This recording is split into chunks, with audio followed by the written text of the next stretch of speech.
Thanks for tuning in. This is OPTIBOTIMUS coming at you with another video review. And today we'll be taking a look at the new Hot Toys MMS 203 Diecast 05 Robocop with mechanical chair. And as you can see, the packaging is way bigger than my review area. But if you're used to the diecast figures from Hot Toys recently, this is a package that's very similar. It's got this really cool white image drawing kind of sort of thing over some actual art. So like all the white that you see here is actually printed on a separate piece, and then it's overlaid on the actual dark pieces, which looks really cool. But you see Robo just sitting here in his mechanical chair or docking station, whatever you want to call it. Come around here to the side, you got the Robocop logo. Come around here to the back, and here you have the cast and crew responsible for making the figure, as well as down at the bottom the various warnings. And then much like a lot of the diecast figures, it just slips up just like so. You have the heavy duty foam insert here. Come around here to the front of it, and you can see it says Robocop imprinted. Then now this slides out. You get, come on. What people call that, the Hot Toy shake or whatever it is, I guess. But you got that, and then you take this here and you pull this away, and I'm going to try to do it without everything not falling out. Oh, all right, I actually did pretty good. But here you have the figure within, as well as the area where the chair docking station thing is kept. You can see he's got his extra hands, you got a couple extra face pieces, the battle damaged chest piece, as well as the helmet. So, I mean, really, there's not too much going on with the packaging that we haven't seen before. I really do like it. This is, like I said, that very heavy-duty foam that protects the figure on the inside, getting this here out of the way. And I think it does a great job, and I really do like that they actually take the time to engrave the logo right on the foam itself. I think that's a nice little touch. But packaging-wise, that's about it. So without further ado, let's get this guy out here and see how cool he actually is. Alright guys, so here we have Robocop and his chair opened up and out of his packaging. Now, first thing that I'd like to tell you is that this does require some assembly. Now, it's not too complicated or anything, but you got to put the television monitor, the gauges up here, those have to attach to it, and then the wires themselves, you have to plug to the bottom of the actual chair itself. So it's really not bad or anything, but there is some work in getting it looking as cool as it does. So as always, starting off with his accessories, and starting off first, much like all Hot Toy figures, he does come with a couple additional pairs of hands. As you can see, he does come with two closed fists. What's really neat about these, they're both right and left hand. What's cool though,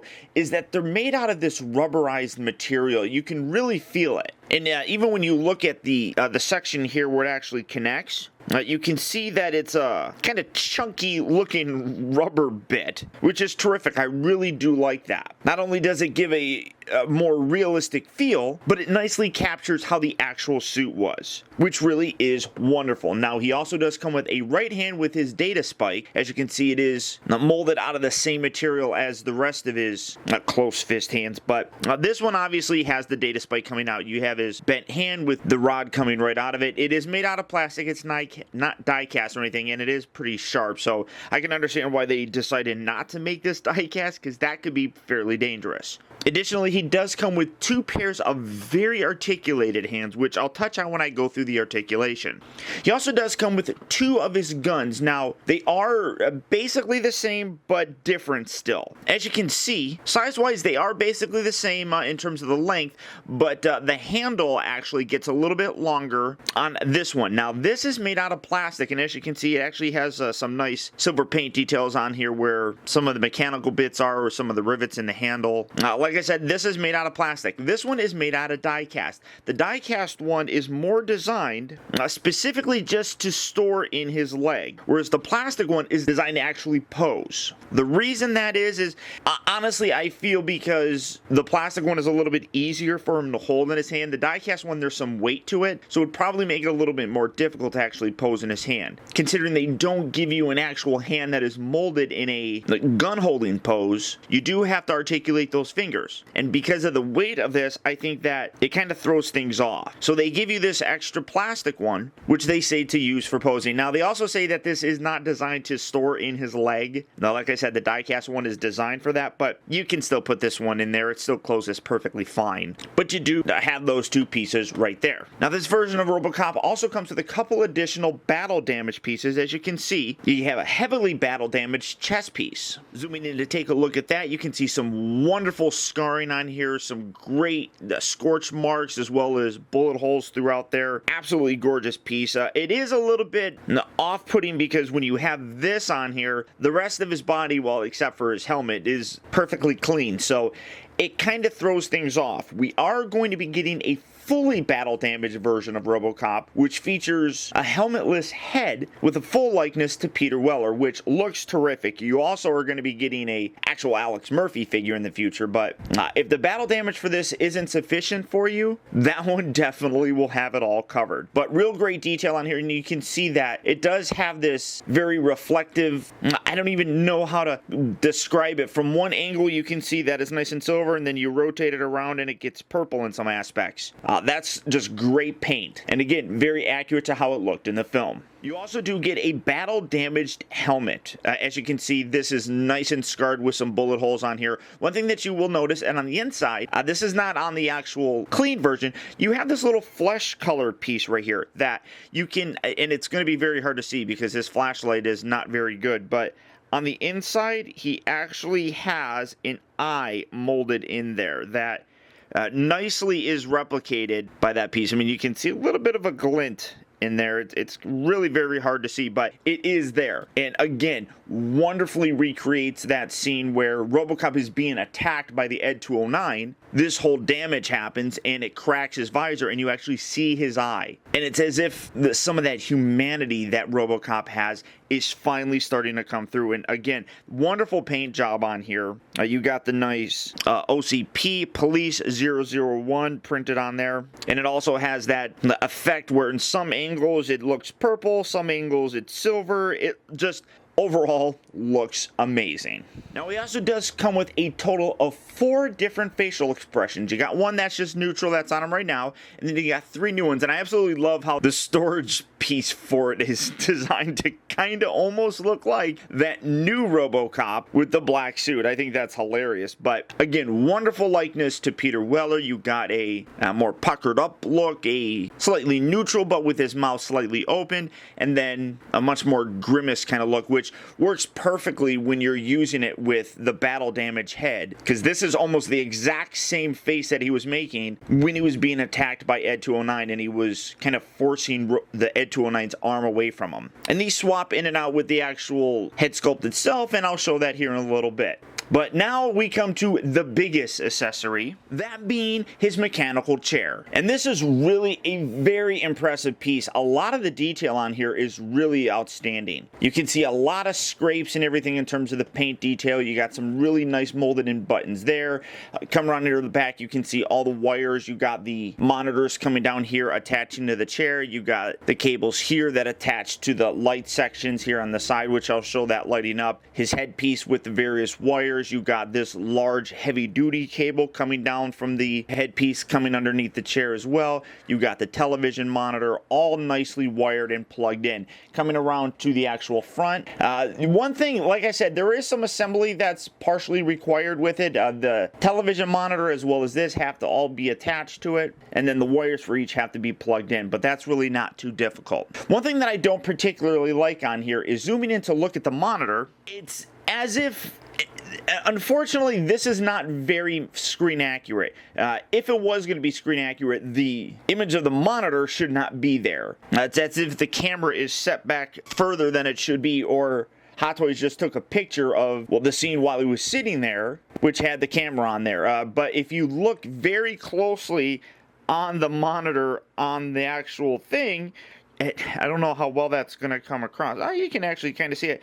You can see that the monitor doesn't show the monitor on there. So realistically, that should be all we're seeing on this actual piece. It's a slight inaccuracy that I'm willing to forgive, but I'm still very impressed with the overall detail just on the sculpt with the various buttons and things of that nature. Now, for this piece right here, you can see that, again, this is very flexible. You got some articulation here. You can move it up and down.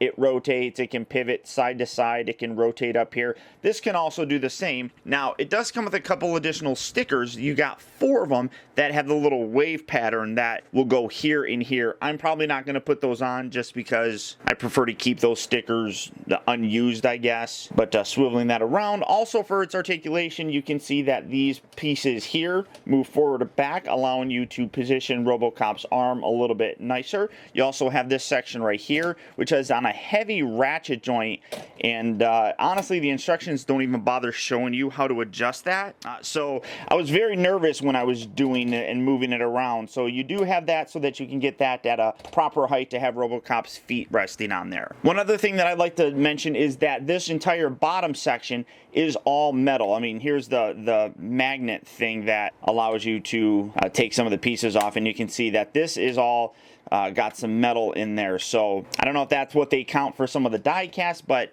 it is metal nonetheless. He also does have wheels here that do rotate, and then you got actual wheels on there so you can position that around. I don't know why, but you can actually push, there's a little button right here. You can push this, it detaches this, and then you can take this off. I don't know why you would want to, maybe for storage or something, but in the actual package, it comes assembled like this. So it's not like this is part of the assembly process. So I don't understand that. And then you just push it in and it locks it in there nice and securely. I just find that really odd that they would have that separate. I don't know why they do it. Now this does have a light up feature. You come around here to the bottom. It takes a couple AAA batteries that are not included. You do have to provide those yourself, but they go right underneath here. And then you got the switch for it right there. And then when you flip that switch, these 2 bits right there and there light up. I don't know how you can kind of see that. I wonder if those, yeah, those actually can pivot as well around, so you can position those however you really want to. But you do have that. Again, when it comes to a base like this, I really do wish that they gave you the option to kind of hardwire it where you can plug an AC adapter into it or something so that you could have that always on. I think that would look cool. But as it is, you can't do it. So for me, it's hardly ever going to be on. But again, terrific amount of detail on here. They really nailed it. As far as everything that I've seen, and I've rewatched, and I've watched Robocop a million times, this is just about perfect. The paint detail, like I said, looks very nice. This is plastic, but it has a really outstanding wash on there, and it's kind of worn, and it makes it look like actual metal and silver. And like I said, you got some scrapes along here. It's all just done very nicely to really give you that real feel that this is a functional piece of equipment, and I really do think it looks terrific. And one final accessory that it comes with is a really nice display stand. It's a little bit different than what we're used to. I mean, in terms of the shape and everything, you got the nice OCP Robocop logo here, but the adjustable cradle's a little bit different. It's a lot more industrial looking, I guess, but you still have the adjustable cradle piece right there. And I really do like this. This is far nicer, I think, than just their standard display stands, and it's still pretty small, so it doesn't take up that much space on a display, which I really do appreciate. The standard one's a little bit too small, and then you get some that are really large that take up a lot of space. This one kind of gives you the convenience of both, and I really like that. Now, moving on to the most important piece of this entire thing, Robocop himself. Now, if you did not want to get the chair and all that kind of stuff with it, the figure by himself is available separately. It's at a cheaper price, so you don't have to pay that much. But for me, if you're going to collect these, you might as well get the best available that's presented to us. And I really think that getting this guy with the chair is worth it. But space-wise, I understand that not a lot of people have the room to display the entire thing. I don't either. But you never know what might come to pass in the future, I guess. But the figure is simply amazing. Now, it is a die-cast figure, and some people have complained because there's not a lot of die-cast in it. The only die-cast really in terms of on the outside is these pieces here. You got the shoulder bit here, you got the shoulder bit there, and then the calves down here. That's all I can really feel that have the die cast in it, and that's fairly unfortunate. But one thing that I will say is this figure does have a substantial amount of weight to it. Some is probably honestly, due to the fact that it does have electronics in it, but I don't really think it does that much. I mean, a lot of the weight I feel is evenly distributed throughout the entire figure, so I'm really curious to know if maybe some of the actual frame of the figure is also made out of die cast. But it's a valid complaint. People have gotten the Iron Man War Machine, the Iron Patriot, as well as the Mark 42, and those are die cast figures as well and have a lot more die cast on the outside of them. But to give you a bit of a comparison, in prepping for this review,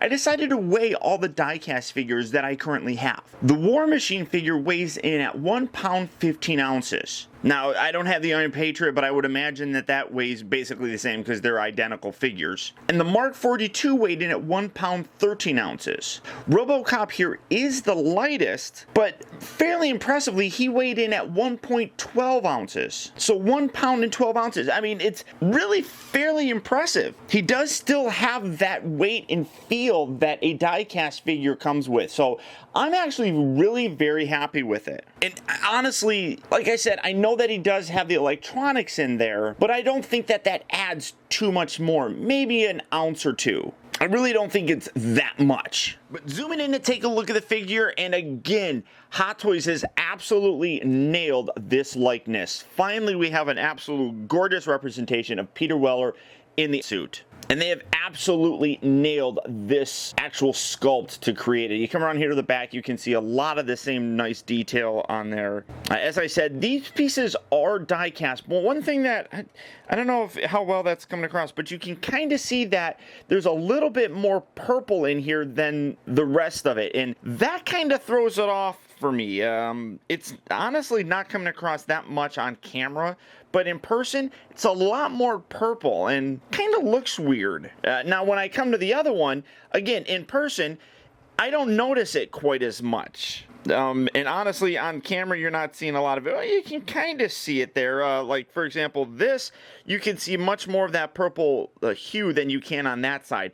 That kind of weirds me out. I don't know if that's a quality control issue or not, but regardless, it's still very nice. I do kind of wish that these bits right here could actually slide out similarly to how they did in Robocop 2, but it's not too terribly bad, I don't think. But again, amazing amount of detail. Just setting this there. Coming down to look at his torso, I really love it. Now, some people have complained that said that it looks a little bit too bulky. I think it's fairly close of a representation.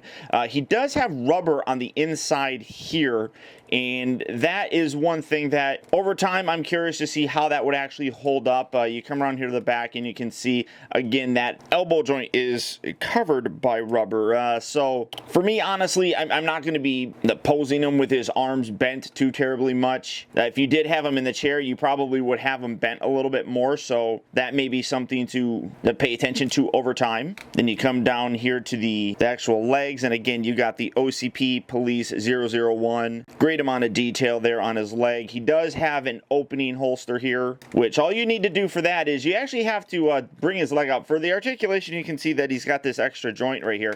You just bring that out, kind of pop the hip out a little bit like so. Then you do have to bend his knee slightly. Then you just take this, you open this back, rotates just like so.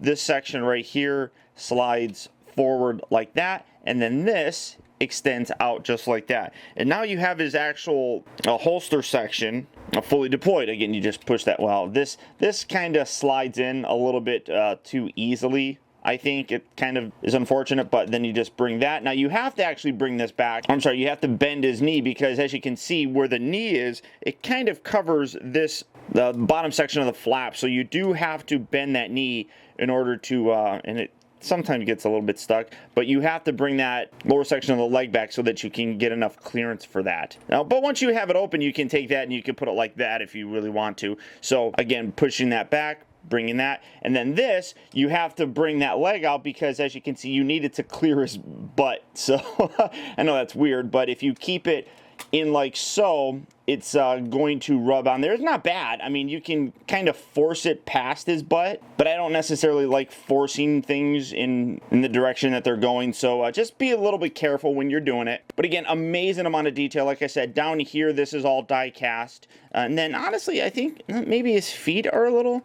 I don't know, it feels a little bit cool. But down here, you can actually see that you got more of that rubber on the back of his knees that were up there on his elbows as well. So you do have that very nice ratchet joints there as well. But we'll cover all that with the articulation. And then you do have the pistons that do move in and out. So again, wonderful attention to detail there. Overall, this is a really very well done figure that, without question, is the best version of Robocop that we have ever gotten at this price point. All that detail is there and meticulously recreated on the figure itself. The fingers get a little bit crazy, and I'll touch on that here in a minute. But taking a look at his accessories, again, the hands just around ball joints, so you can swap those in and out. You can take the data spike, you can put this on his hand if you really wanted to. As I said, they all just attach via ball joints, which is standard. For his chest piece here, when you want to replace that, literally you just pull this off just like so. It clips down here, and then it's got the two magnets right there. You also see a lot of that black underlay right underneath there, which is really nice. And then this piece right here, you just put right on there. It'll magnetically catch on there, and then on the sides here, just push those down, get those little clasps in there, and lock that in, and now you have his battle damage chest piece. Now again, it kind of looks a little bit strange just because you don't have any other battle damage on the rest of the body, well, aside from his helmet. But as I mentioned previously, they are coming out with a fully battle damaged one, so you can take it and make it a little bit more extreme if you want. For me though, I'm happy not having that on him, despite the fact that I think it looks great. A lot of times I don't like having the battle damage on my figures, especially like my Iron Man figures. I don't have battle damage on it. I just like keeping the nice clean look. Now for the helmet, all you do is you take this off like so. It's got a nice little magnetic attachment right there that pegs in there, and then again you have this. Just bring this, put that down, and now you have a little bit more of that battle damage look, which again looks terrific. And if you're going to be having him pose next to your Ed 209, this is a great display option. It really is very fun to pose. And I'll bring in the Ed 209 to show you a size comparison, but this really does look great. Now, for the replacement of his faces, first we're going to take off his mask just like so, or I should say his helmet. Then they tell you to kind of pinch along the side. All you really have to do is wiggle it a little and then push up. It's not easy to do, but you can just kind of pull on this. Pull this out. Just like so. You can see that it tucks underneath his chin right there though, so that's why they tell you to kind of pull it up. But then this, you just tuck the chin underneath, then push this down, making sure that you get that all the way down because the rubber chin piece does come over his chin. Then you just take the helmet, put that back on, and wedge that in there, and now you have that look when he's battling the Ed 209. I mean, you can get it as if he's holding his gun arm or something like that. I mean, it looks terrific, and maybe let's do it this side because you get the battle damage look. But I mean, great amount of detail on there. And again, if you wanted the more open face, kind of pull this forward, slide that up. Let's say you want to put a little bit more emotion in him. Put that on there, tuck the chin under, kind of wedge that down and in. Bring that. Let's use the more normal looking mask. There you have that. So you got a little bit more emotion in his face. And again, the likeness, you can plainly see that that's Peter Weller. Now, some people would complain that they would have liked to have maybe a completely unbattle damaged head with the full likeness on there, especially if you're going to have him sitting in his chair. That's a valid complaint, but I think for a collectible company, if they're going to make money, they want to make it come out with a whole bunch of different possible options so that they can spread it over multiple figures. But again, you just take this, detach that like so, bring this in, put that right there. The magnetic pieces grip each other. Kind of push this in, lock that down, lock that in, and now you have a nice clean look for Robocop, which is my preferred look for him, honestly. Like I said, you do have the option of having the battle damage, and if you're going to be displaying him with Ed 209, I think maybe having that battle damage look would probably be better than a nice clean one. But unfortunately, Robocop and Ed 209 do not fit in a detail very well, so this guy's going to be by himself. Now again, like I mentioned, he does come with 2 different guns. They say that the diecast one is more designed to be stored in here, so storing that, again, you just kind of pop this section back. Make sure you bend that shin forward so that you can extend this forward like so. And then this slides out. Take the gun, holster it, and kind of wedge that in there. Just like so. And now you have his gun stored in there. But again, they say that you're not supposed to, but you can take the plastic one, and the plastic one fits in there as well. It kind of sticks out a little bit further here, but it kind of wiggles in there. So you can take that, and then just get that. I mean, you can see that it still closes perfectly fine. So it's your personal preference what you want to choose to have in there. I do really like the die-cast gun, but the plastic one actually has more painted detail. So personally, I think that the plastic one's a little bit better to have if you're going to be just displaying it with one gun, I suppose. There we go. Open that, but you can see opens perfectly fine, closes perfectly fine, and now you have it's more functional gun. I mean, you got the trigger mechanism that or the cocking mechanism, you have the removable clip. I mean, not all that's there, so it's a little bit more of a functional figure or weapon to have with them. So the diecast one, while nice, it's just going to go back into storage for me. And like I said, you have to really be creative with this. So you have to take the finger. Well, let's talk about the articulation first. So in terms of the articulation, the head is on a terrific ball joint. You get a full range of motion with that. I mean, that is absolutely terrific. And if you tuck that, or if you bring it a little bit forward, you can actually get them looking real far down, which is wonderful. The shoulders move in and out slightly. They rotate all the way around. The actual shoulder joint can slide out so that you can get about a 30-degree range of motion there, and then it can come down as well, so you do get a little bit more range of motion if you do it. It kind of looks weird if you just leave it hanging out like that, but keep that clamp in. And like I said, if you're doing that just for poses, that's pretty nice just to do it that way. Come down to the actual hip section. You can see that he rockers forward and back. He does rotate side to side. He does have an upper, it's an upper ab crunch, and then it does have a lower section as well, but you don't get much motion with that. It just kind of goes along with it, but you do have a little bit of a range of motion with it. But again, you're not really supposed to have that much articulation in the waist. Robocop himself didn't, so I mean, that's fairly accurate to how the suit really functioned. He doesn't have an upper bicep swivel or anything like that. Again, just the nature of the way the suit is and how it was in real life. The shoulder, or the elbows move forward and back, but what's really nice is, I mean, it moves up there, but this section right here also pivots up and down a little. It's on a ball joint, so you can rotate that as well. So I really do dig that. Just taking that out, I mean, you can see it's got a very long ball joint right in there that just pops right in there. It's kind of a pain in the butt to take off, but for your guys' purposes, I'll show you. And then, I mean, I love that fact that they added that so you can get it angled up a whole lot more. I mean, that looks terrific.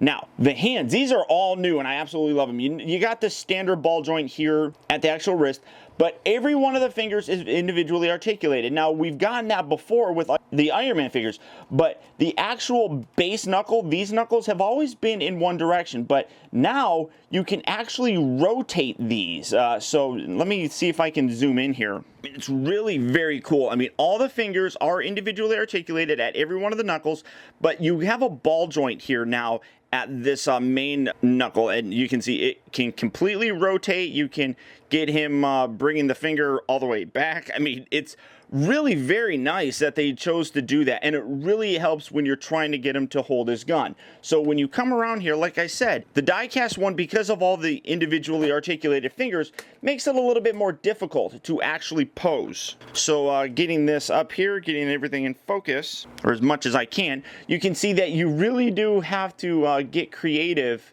with handling this. To you got to bend the finger, put that in the trigger area. I mean, it's actually kind of a pain in the butt to really do, but it's fun, and it really adds a lot of articulation. It is absolutely not one of the easiest things in the world because, like I said, the fingers are really articulated and all over the place. But if you're patient, you can get a terrific looking pose with it. And this really could lead to them completely eliminating the hands that are molded in the actual gun pose. So I personally wouldn't like it if they did that. I think you can get away with it with Robocop because the hands are very mechanical. But if you still have a human person, you're still going to want to have that seamless look. So like I said, I think it can work okay with Robo here, but other figures, I probably wouldn't like it very much. And then just straightening that out. I mean, you can get these in a nice fist look and everything, so really very versatile here with these hands. Come down here to the actual hips. Now they do rotate. That's really stiff.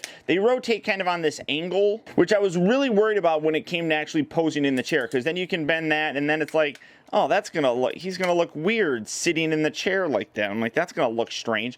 But what you can actually do is the hips, straightening this back out, the hips actually pop out. Now you saw that with the actual gun holster. I showed you how to do that. So you can pop that out and then you can ball joint it to kind of get it straight, and then you can rotate this forward, making it look a little bit better. He bends here at the knee and it's nice ratchet joints, but bending that and then again so that you get the sit pose a little bit nicer. Oh, and then keeping that straight, but it's still kind of bent. But you can actually rotate him at the knee to make him look like he's sitting properly. I mean, that looks a whole lot better. And all that is made possible by being able to pop that joint out right there. You can put that right back in like so. And then the rotating here of the actual knee. And I love that ratchet joint. That holds very securely. And then as I keep feeling the bottom here of the feet, these are actually die cast as well. So it's, yes, it's totally die cast right there. I keep feeling it and it's like, oh, that's actually kind of cold. Then bringing this down, I love the fact when you come around here, these pistons here are actually on ball joints as well. So these are articulate as you would walk around like so. Now, sometimes you may bring it down and this will pop out. And all you have to do is just line that back up nicely, slide that down, and that's right back in there. So I love the fact that they chose to articulate that. That gives you a nice range of motion here with the ankles themselves. And then for the ankles, they pivot side to side, very stiff. They move forward and back, obviously. And then the toes have a little bit of a spring-loaded flex to it. Not much, it's just a little bit, but Robo wasn't really running around for anything. So, I mean, something like that is really perfect to have on the figure. I am simply blown away by how great this guy is. Like I said, this is the best representation of Robocop that we've ever gotten at this price point. Now granted, there are the NECA figures, and this is actually the second version of Robocop that we've gotten. The first version came out when the Ed 209 did many years ago, but this is the first version that has utilized the Robocop character with die cast. So everything on here really does impress me. Now, that's not all that he's able to do. If you come around here to the back, they include a little magnet thing, which actually does have the little OCP logo on there.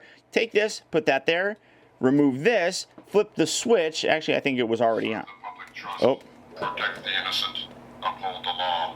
So he does have sounds, and one thing that's very cool, I mean, you remember when I took this off, this is where the speaker was. These bits right here, these vents actually are open. So again, film accuracy, but it also helps to facilitate the sound coming through, which is great. And then you do get the Robocop remote. Just flip this on, and you push the B and O button, and when you first turn it on, you could hear him go through the first 3 of his directives. Pushing the button.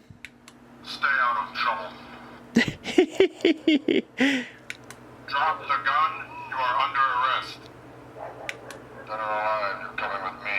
Oh, I love that's such an iconic phrase that he says. Come quietly or there will be trouble. Thank you for your cooperation. Good night. and then it just cycles through again with the same phrases. But this remote is much like what we got before with the Ed 209, so you do have that. And actually, this does come with the batteries. They're the only batteries that come with the figure. When you want to put the batteries in, actually for Robocop, you have to remove this, and then it takes 2 of these guys. I had to order mine off of Amazon there, the E90s, but the instructions specifically tell you what kind of batteries you need. But I got a pack of 4 of these for like $4 or something like that. So it's unfortunate that they don't include all the batteries that you need, and then I'm just going to put that right back on there. But you do have it if in case you don't want to put the batteries in there, you don't have to. Now, for the part that I've been waiting to see personally, a little bit of a size comparison. So here's Robocop. And here's the Ed 209, and this thing is insane, this scale. I mean, look at this. This is really ridiculously awesome. I absolutely love this. Despite the fact that my Ed 209, as you can see, has started to crack. It's very, very unfortunate, but as you can see, it's cracking, and that's a problem that a lot of people are actually having with their Ed 209 figures. And not only that, but the pieces underneath there, those little rubber pieces there, and then also on the arms right there and there, those are also cracking, so that kind of stinks. But scale-wise, I absolutely love that. That is wickedly cool. The Robocop figure from Hot Toys has really been one of the most anticipated figures in my personal collection in a very long time. As a huge Robocop fan, this is just such an iconic piece to finally get my hands on, and it really has taken a long time. Unfortunately, this figure has been delayed time and time again, but here it is finally, and I could not be happier. The one thing that I do wish that this particular version came with would have been an unhelmeted head. For me, I think it looks much more, I guess, Robocop-ish if he doesn't have his helmet while he's sitting on his chair. Now, granted, he did wear his helmet while he was sitting on the chair. Just for me, I would like it if this particular set came with an unhelmeted version just so that you can swap that out and have that display option. As I mentioned, they are releasing a very battle damaged version of Robocop that will come with that unhelmeted head, that hopefully I'll be able to swap that and possibly put that head on this body, but only time will really tell if that's going to be possible. And there's no question in my mind that I'm also going to be getting that figure as well as the actual Alex Murphy figure. And with the inclusion of those particular pieces, for me, the only thing that I really want now would probably be a Robo-Cane. So here's hoping that we get that at some point in time. But if you are interested in picking this particular piece up, it is available at Sideshow Collectibles. So all you have to do is click on the link down in the video description. You go there and you can pick this up, and without a shadow of a doubt will look terrific on a display shelf. But beyond that, guys, that's about it. So I do want to thank you for spending this entire time with me. I know the video turned out to be very long, but there's a lot of stuff to cover, and I really wanted to make sure that I touched on everything. So I hope you enjoyed it. And don't forget that you can keep in touch with me by liking my Facebook page at facebook.com/TeamBotimus and by following me over on Twitter at twitter.com/OPTIBOTIMUS. Also, I'd really encourage you to check out my new website at OPTIBOTIMUSreviews.com, where you can see all my videos from the previous week, see what I have coming up for future release, and also get your very own OPTIBOTIMUS t-shirt. And finally, I'd also really appreciate it, guys, that if you like this review, don't forget to please like, comment, and share this video. And until next time, I'll talk to you later.